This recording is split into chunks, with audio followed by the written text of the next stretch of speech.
2012, July 13th. Well, I remember it as 2012, but you got a little more precision on me on the day. Because I looked at the picture. I was gonna say you got photos on it. Yeah, Yeah. we went up to that Arlington.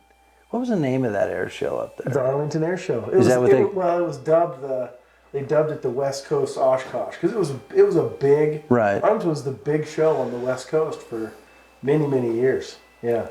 Well, and I'd always wanted to go up there to it, and so when we started the foundation in 2011, we gave flights on the way back from Mississippi to Oregon, so we covered a bunch of states. And in the next year, I didn't have enough to go very far, so I thought, well, shoot, I'll just take my white airplane basically, and I'll just do the Northwest, just do flights in the Northwest. Got the idea to go to Arlington because I'd always wanted to go there. Mm-hmm. And so Paul Bodenhammer and I went up there, and that's when you came by. We set up a kind of a tent. Yeah. And, we were fools. We were trying to raise money for a bunch of pilots At an air show. Yeah. at an air show, which we've learned is absolutely the wrong venue. But that's when you came by. You and your dad came by. Yeah.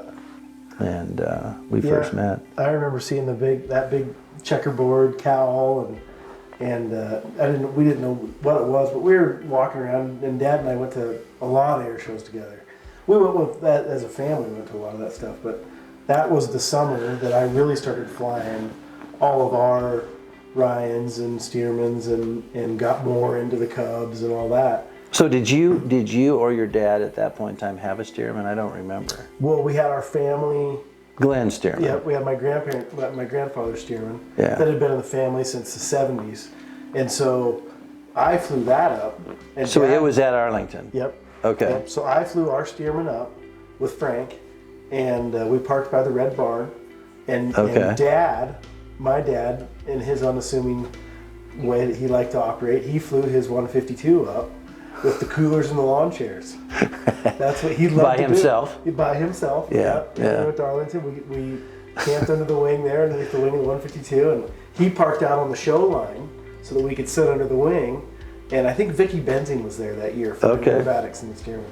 And I remember watching that. And so we had a wing to sit underneath in the 152, and cooler and lawn chairs, and he was just as happy as can be to let me taxi in and everybody this and that, and he could just sneak in behind me and go over and park in the Cessna section. And, Yeah.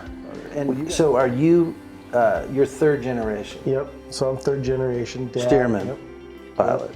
Okay. And so am I. Yeah. I'm older generation. Yeah. That's all right. You're the young whippersnapper, but my grandfather bought one in '46, and surplus. Yeah, well, it wasn't. It was kind of surplus. A guy in Beaverton, Oregon, bought like 6 or 8 of them. Well, surplus. There was like a minimum buy.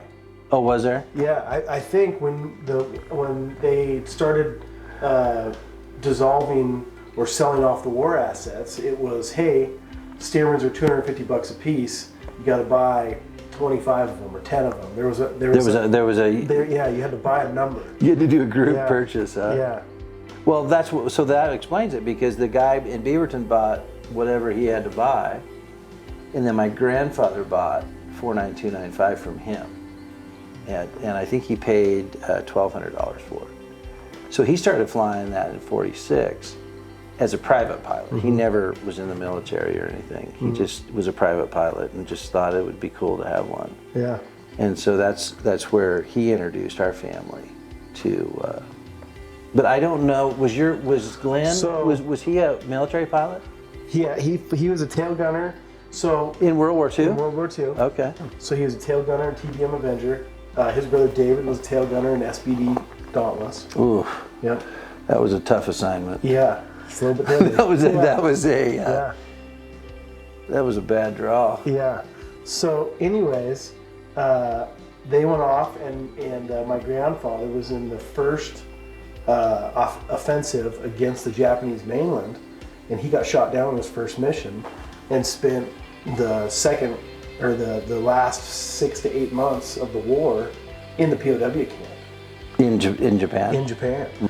So, anyways, he got shot down, spent time in the war, and then on his first flight. First mission, very first mission. Yeah. Well, I mean, Yeah. Very first mission. first and only. Yeah. So I was reading, to jump ahead a little bit here.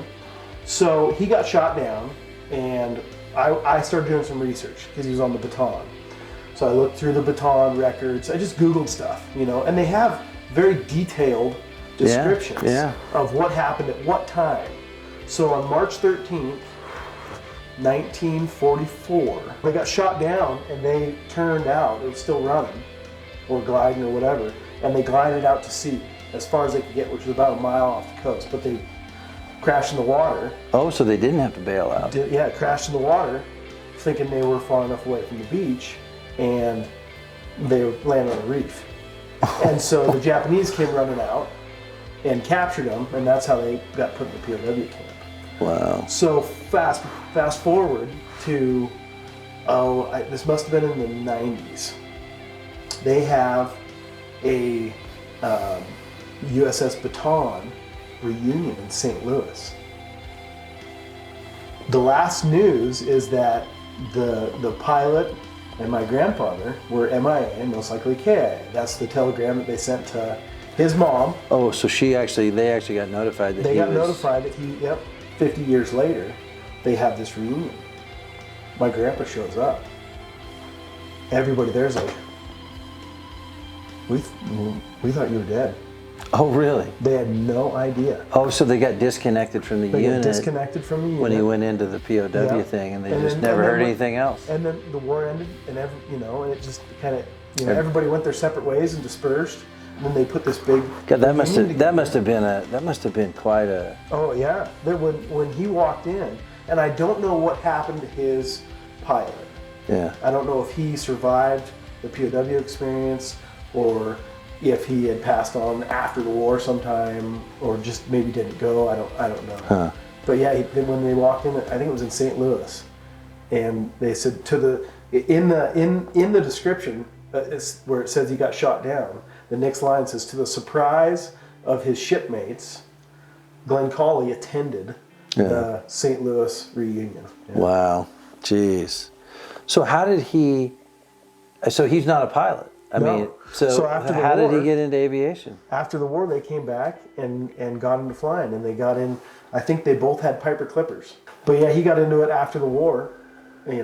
Took up flying, decided he liked it after that experience, and you'd have to like flying a lot to have to go through something like that. Yeah, no kidding. So he got the Stearman when? So he bought the Stearman, and he bought the Stearman. It was a crop duster. He put the Stearman together in the 70s, and it's been hangared and flying there ever since. It's getting close to needing fabric and needing some loving it. So here we are. We're third generation. You have a Stearman. Obviously, I've got all the foundation Stearmans. I have my grandfather's Stearman that I own personally. I have my own Stearman, and now that my dad's passed, I have his Stearman. So I have personally own three Stearmans. Now they're all used in the foundation, and they're leased to the foundation. But literally, I have my grandfather's first Stearman, I have my dad's first Stearman, and I have my first Stearman, and we're using them. And based on that meeting, you and I hooking up, or you coming by, on that stupid air show. Yeah. And then I wrote you a letter. I wrote you and 1,900 other people a letter asking them to donate their airplane to our mission. Yeah. And I'll never forget, you called me and left me a message. I had it on my phone for years. And I wish I would have kept it now, but you go, hey, I got your letter. No way in heck I'm going to donate my Stearman to your foundation, but I'd like to talk to you about flying. Here we are, 3 years later and 3 generations later, we're flying, my grandfather's, literally you're flying my grandfather's airplane, my dad's airplane, my airplane, and we're giving back to World War II veterans like your grandfather and your great uncle. And so it's, to me, the symbolism and the significance, like this morning, it was always a goal of mine to do some formation flying and to get my dad's airplane and my airplane in the air at the same time. You know, and we had them for 10 years, but they were always in different places. We'd have them for maintenance occasionally at the same place, but I never had two pilots. You know, he lost his medical, and I could just, shame on me, because I could have forced it to happen and made it to happen, but I never did. You know, and so our flight this morning, where you're flying my dad's airplane, I'm flying my airplane, and I know your grandfather, who's now passed, and my dad were, you know, we're friends, and sort of the symbolism and the experience of that is very powerful. Oh, it's incredible. I was thinking that the whole time flying around, how thankful I was for my grandfather, one, getting into aviation and getting a Stearman, and you know, instilling that passion in us. I mean, for my family, flying's the family business. You know, that's what we all soloed on our 16th birthday, and that's started from my grandfather, and instilling that, you know, in all of us. I was exposed to airplanes almost daily and just never connected. I never was interested until I was 18. So I passed up, I mean, I could have soloed on my 16th birthday. I could have my license at 17. I could have done all of those things, and I never did. But when the bug hit me in the summer of when I was 18, it hit really hard. They have a very specific purpose in our world, and it's a tremendous mission. And I will tell you, Clint,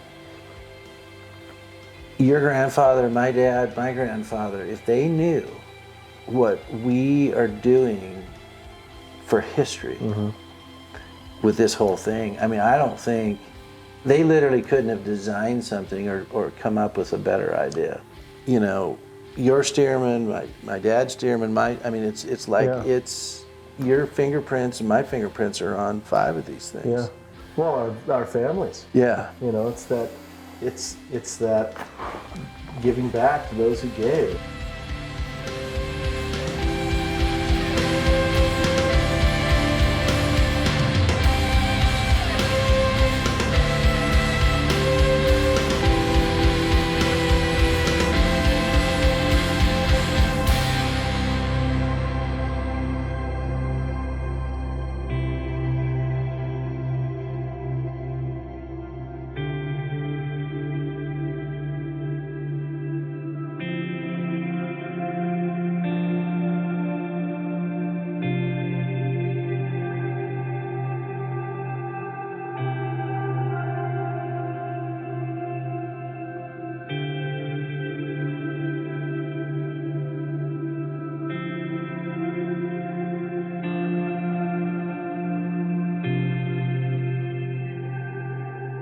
Thanks for watching this episode of Dreamflight Journeys. Subscribe, like, share, and hit the little bell so you get notified when we post the next video.